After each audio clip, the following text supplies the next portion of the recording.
Muchas gracias a todas y a todos ustedes por estar presentes en esta charla.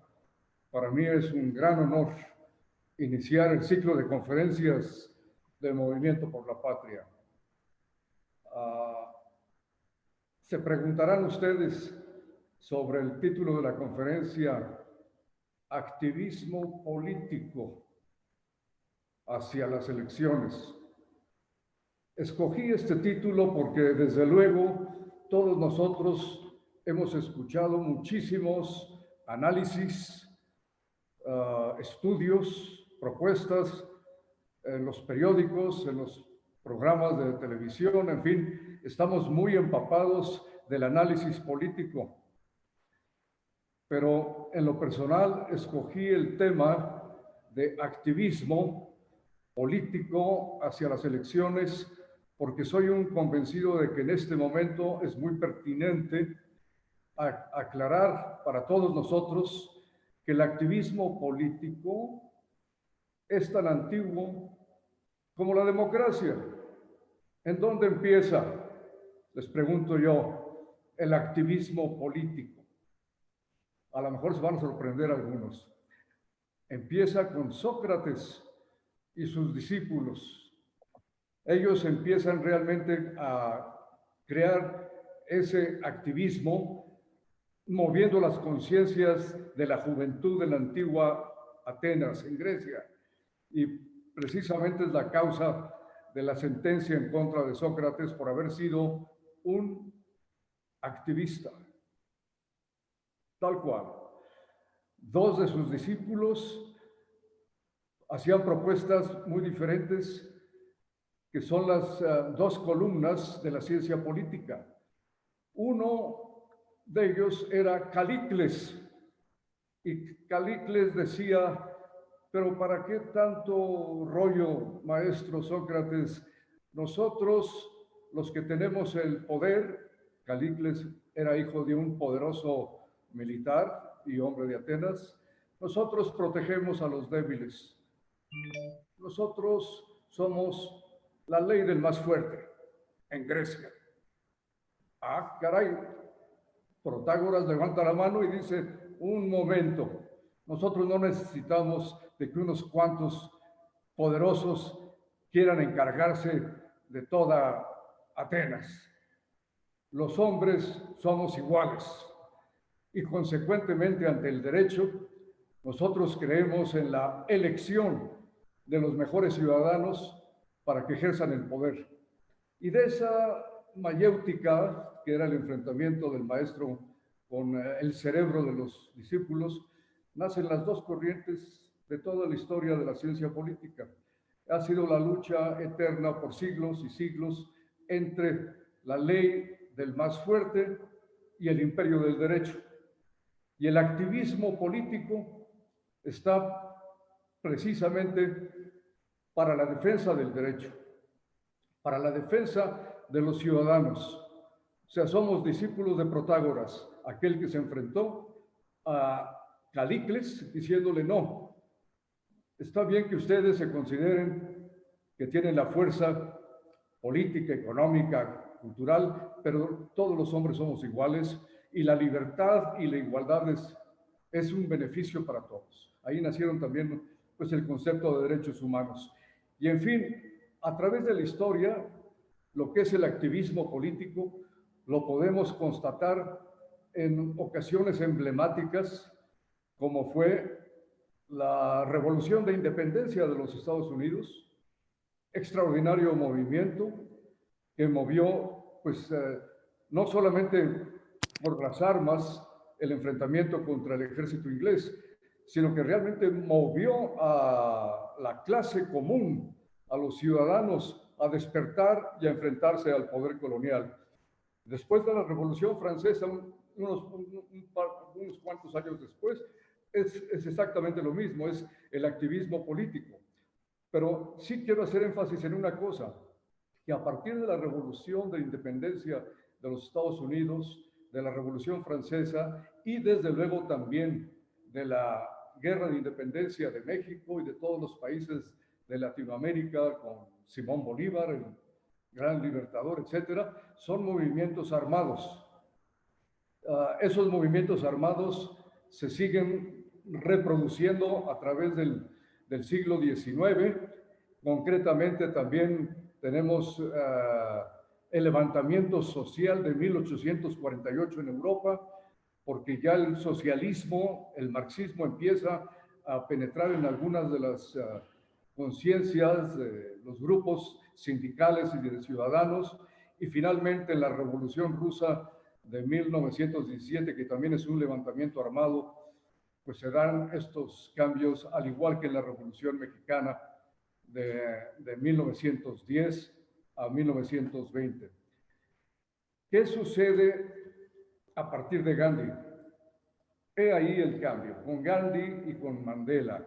Son revolucionarios de participación activa, de activismo político, pero pacíficos. Ese es un enorme cambio, porque todo lo anterior, que era activismo político, en una u otra manera significaba el levantamiento en armas. Y eso sucedió también en Cuba con Fidel Castro, que se levantó en armas, y es realmente con Gandhi y con Mandela que considero que son los personajes emblemáticos de la participación política, del activismo político de una manera masiva y pacífica. Es el antecedente de lo que después en el siglo XX vimos en el Cairo, Egipto, con la primavera árabe, que con un movimiento social masivo, pacífico, y utilizando el Twitter en las redes sociales y demás, lograron derrocar a un dictador de 30 años, Hosni Mubarak. Entonces, estamos en México ahora en un momento verdaderamente importante de definición, de participación, desde luego, de un análisis profundo, como lo hemos venido haciendo con muchas organizaciones hermanas, con muchos editorialistas muy importantes, con muchos académicos que conocen mucho mejor que yo y que cualquiera de nosotros la ciencia política, la participación social, en fin, es muy importante continuar haciendo siempre el análisis académico, el análisis ciudadano de cuál es el momento que nos toca vivir, de cómo defender el Estado de Derecho, las instituciones, la democracia, la libertad, la justicia, el bien común, la igualdad de oportunidades para todos. Por cierto, el próximo 6 de junio tenemos una elección que es esencial y vamos a participar con el mayor entusiasmo. Movimiento por la Patria ha propuesto siempre la participación ciudadana para defender las instituciones y el derecho al voto y la participación electoral.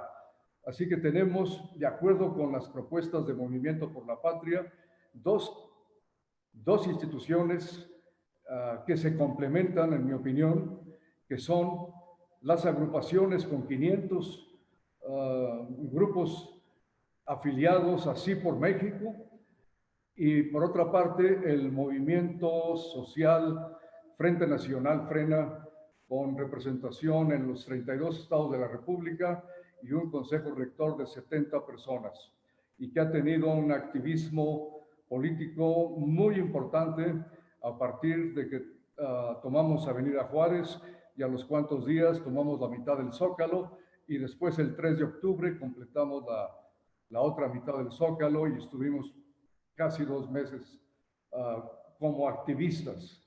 Un activismo pacífico, pero que fue punta de lanza de lo que en México es permitido, es legítimo realizar, porque lo hacemos con derecho constitucional en el artículo 39, que claramente le otorga la soberanía al pueblo. Y nosotros, como parte del pueblo, tenemos todo el derecho de pronunciarnos de acuerdo con el 39 para cambiar el gobierno. Así lo dice el 39.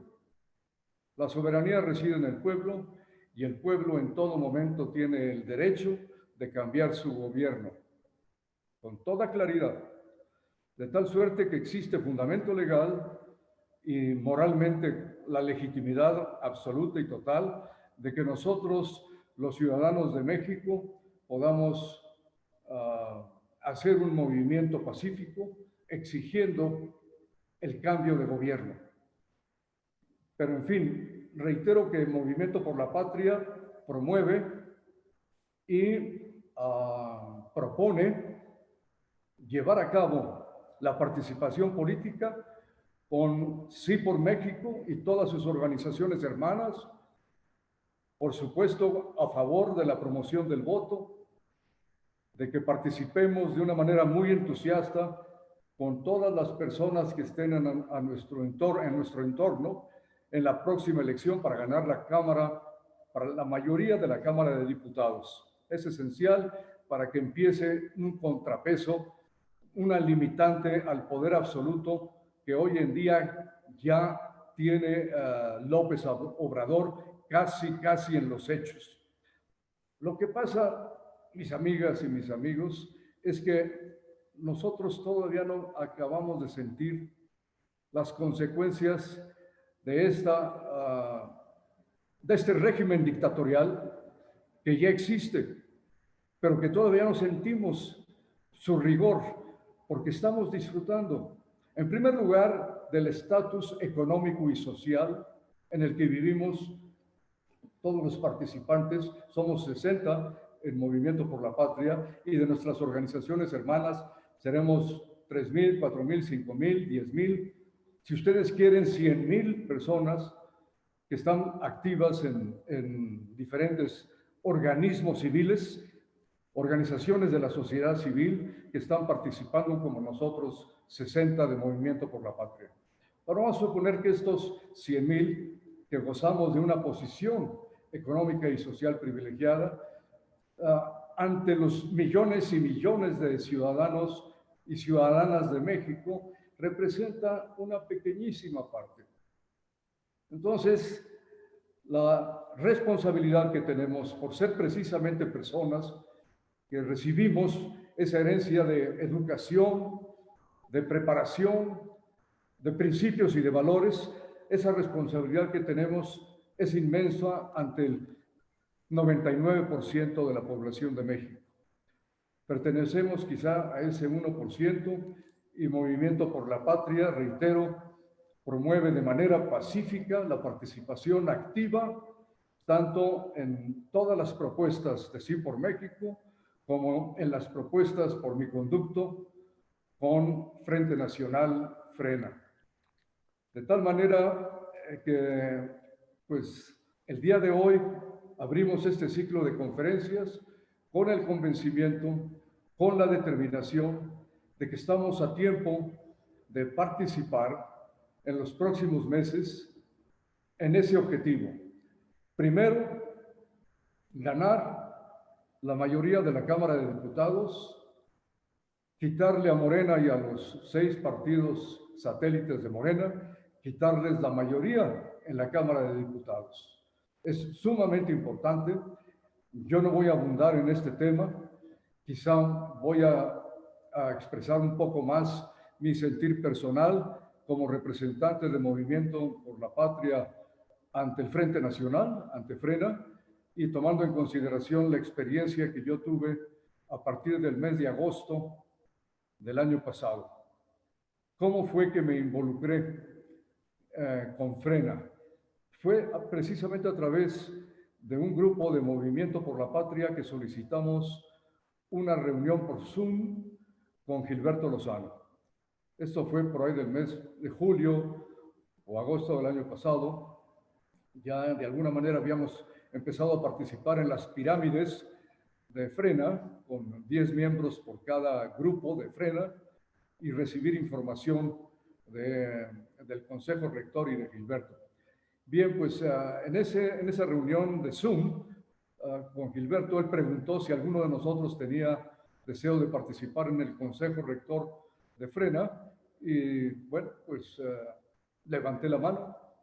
De inmediato me dijo, bueno, pues adelante.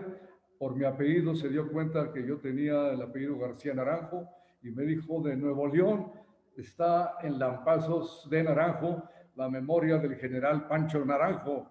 ¿Es tu pariente? Pues claro que sí. Le dije, bueno, pues a partir de ese momento hubo cierta identificación de Gilberto y yo, y hoy me he convertido, después de un trabajo largo, arduo, de haber estado en Juárez y en el Zócalo como encargado de la agenda diaria, con el micrófono en mano, y las marchas por la patria que realizábamos en la mañana y en la tarde.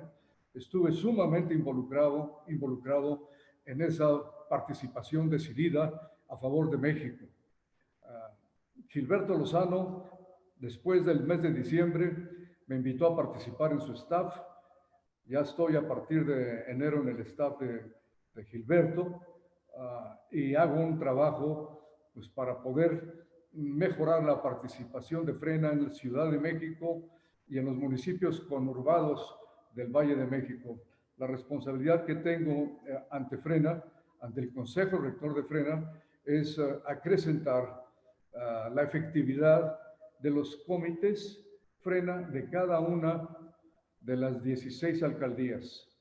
Hemos avanzado en algunas de las alcaldías, tenemos alguna participación interesante, ahora con algunos candidatos independientes para alcaldías también hemos entrado en contacto, particularmente con un candidato en la delegación, Miguel Hidalgo, para alcalde.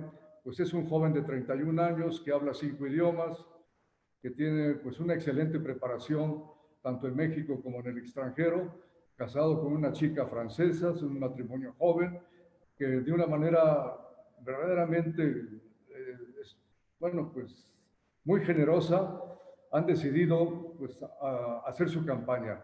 Entonces, mi propósito como miembro de Movimiento por la Patria y como delegado ante Frena es tender puentes con las demás organizaciones para que los esfuerzos formidables, maravillosos que ha hecho Sí por México, con docenas y docenas de conferencias de primerísimo nivel, creando conciencia de la problemática política, económica y social de México, que podamos en su momento sumar esfuerzos de colaboración.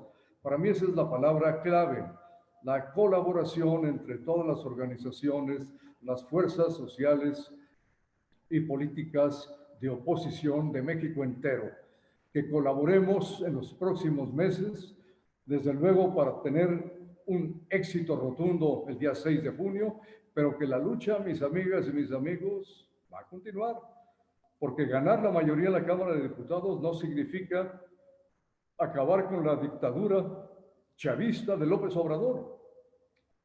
En mi opinión personal, y yo les hago el planteamiento a todas y cada una de ustedes y a todos y cada uno de ustedes, de si México ya hoy en día está ante una dictadura de concentración de poder político y económico.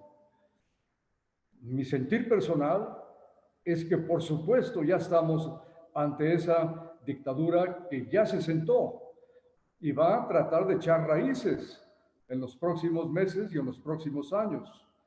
De tal suerte que tenemos por delante, reitero, sí ganar la mayoría en la Cámara de Diputados, pero apenas empieza la lucha para un cambio de gobierno. Va a ser una lucha muy complicada. No la hemos vivido ninguno de los que estamos aquí presentes. No lo hemos vivido. Tenemos que aprender. Hace rato en el chat de Movimiento por la Patria surgía precisamente la pregunta del cómo empezar. Y se puede empezar de una manera muy sencilla, con pequeños grupos de patriotas, y me incluyo como tal, y desde luego a todos los miembros del Movimiento por la Patria y de las demás organizaciones sociales, que somos verdaderos patriotas, hacer pequeños grupos, de poder empezar a salir a la calle con una manta y en una esquina y protestar por tal o cual medida, la que cada quien se le ocurra. Nosotros en el juicio ciudadano contra López Obrador encontramos 15 delitos y hubo un orador por cada uno de las personas que asistieron. Los medios de comunicación comunicaron 0, con excepción del periódico Reforma, un recuadro en primera plana del día 21 de marzo. Pero los temas del abuso de poder, delincuente, o sea, un abuso de poder económico y político de una manera criminal. Concretamente, en mi caso personal, yo expuse 2 cosas. Primero, el delito de genocidio por negligencia criminal. El hecho de no haber actuado a tiempo durante varios meses con relación a la pandemia convirtió a López Obrador, en mi opinión personal, y yo asumo la responsabilidad, en un criminal por negligencia precisamente criminal. En el delito de genocidio que está tipificado en el Estatuto de Roma de la Corte Penal Internacional, que nació en 1997 y fue ratificada por la mayoría de los países de la ONU en el año 2004-2005, a principios de la primera década de este siglo. Y México es parte de ese tratado de la Corte Penal Internacional y es un tratado vinculante. Entonces, el acusar a López Obrador por el delito de genocidio no es descabellado. Existe fundamento legal y en los hechos. Y lo pongo como ejemplo. Y el otro delito en el que yo intervine como orador en el Monumento de la Revolución el 21 de marzo fue precisamente la quiebra económica del país, el haber jalado para sus intereses particulares de su proyecto de gobierno los fideicomisos y haber echado mano de los ahorros del país para implementar un proyecto personalísimo de abuso de poder. Ese abuso de poder también se puede tipificar como un delito. Lo acabo de enunciar, tanto el genocidio como el abuso de poder. El asunto es mucho más profundo. Yo no soy penalista, nunca lo he sido ni nada. Mis conocimientos son muy parecidos a los de ustedes, pero hay especialistas que avalan este tipo de conducta delictuosa por parte de un gobernante que se ha servido con la cuchara grande como si fuera patrimonio particular, la hacienda pública, y ha jugado con un discurso mentiroso y demagógico en relación a la salud pública. Y la Constitución, en su artículo 89, en fracción sexta, le obliga a cuidar de la seguridad nacional, que incluye la seguridad de la salud, de la vida de los mexicanos. Así que hay suficiente base constitucional para demandar la renuncia de López Obrador y en un momento dado llevar el caso ante la Haya después de intentar el juicio político ante el Congreso de la Unión de México, que se inicia en la Cámara de Diputados y se resuelve en gran jurado en el Senado de la República. Como lo más probable es que ni la Cámara de Diputados ni el Senado lleven a cabo el procedimiento de juicio político, queda vivo el derecho para subir la demanda ante la Corte Penal Internacional de La Haya, Holanda. Todo esto, pues, es activismo político legítimo, jurídicamente hablando, legal. Claro, nadie tiene la verdad absoluta. En derecho, pues todo es discutible. No es como las matemáticas, mis amigas y mis amigos. En derecho todo es debatible. Y yo acepto que piensen diferente, que tengan argumentos diferentes, que planteen pues cada quien su caso y cada quien asuma su responsabilidad a su mejor saber y entender. Dios nuestro Señor nos dio la conciencia y la inteligencia para actuar de la manera que cada persona que es titular de la dignidad como persona humana, pues tome su resolución y tome su determinación. Yo celebro que ya existe conciencia de la necesidad de participar precisamente por el valioso trabajo de todos los analistas políticos, de todos los académicos y además de muchos otros activistas en diferentes organizaciones. Reitero, nadie es dueño de la verdad. Todos los movimientos o grupos o asociaciones, organizaciones sociales tienen sus propios objetivos, tienen sus propios intereses y son muy respetables.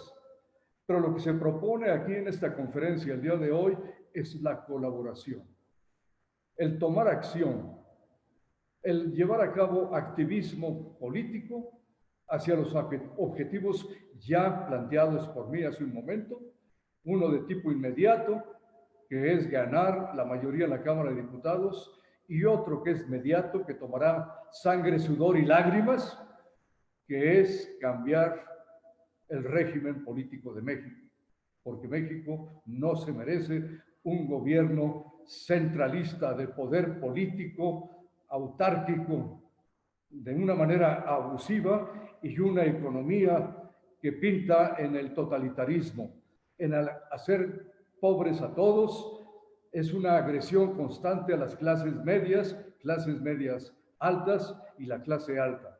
No ha dejado de agredir López Obrador a estas clases medias, reitero, desde la clase media alta y la clase alta han sido agredidas día tras día por López Obrador para quedarse con un país empobrecido, necesitado de los frijoles o de la cola para recibir la leche o las medicinas, tal como sucede en Venezuela.